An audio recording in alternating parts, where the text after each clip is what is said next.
ఆత్మీయత కృతజ్ఞత సమావేశం అనే కార్యక్రమాన్ని నిర్వహించిన వసంత వెంకట కృష్ణ ప్రసాద్. నందిగాం నియోజకవర్గం ఐతవరంలో ఈ కార్యక్రమాన్ని నిర్వహించడం జరిగింది. మైలవరం నియోజకవర్గం నుండి వైఎస్ఆర్సీపీ పార్టీ నాయకులు ఈ కార్యక్రమానికి హాజరయ్యారు. ఈ 5 ఏళ్ల పరిపాలన గురించి ఎమ్మెల్యే వసంత వెంకట కృష్ణ ప్రసాద్ మాట్లాడుతూ, మైలవరం నియోజకవర్గంలో గ్రూప్ రాజకీయాలు జరుగుతున్నాయని నేను సీఎం జగన్మోహన్ రెడ్డి ఎన్నోసార్లు చెప్పాను.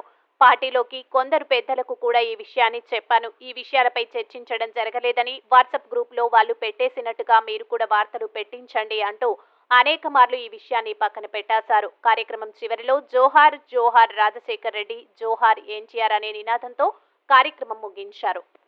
సీఎల్ రెగ్యులరైజ్ చేస్తామని చెప్పి వారు మాట చెప్పారు.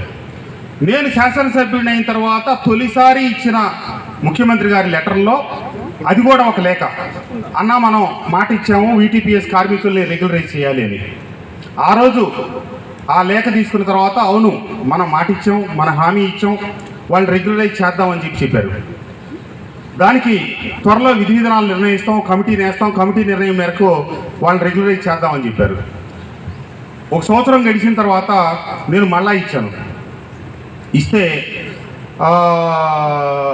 పరిశీలన జరుగుతుంది, పూర్తయిన తర్వాత తెలియజేద్దాం ప్రసాద్ అని చెప్పారు.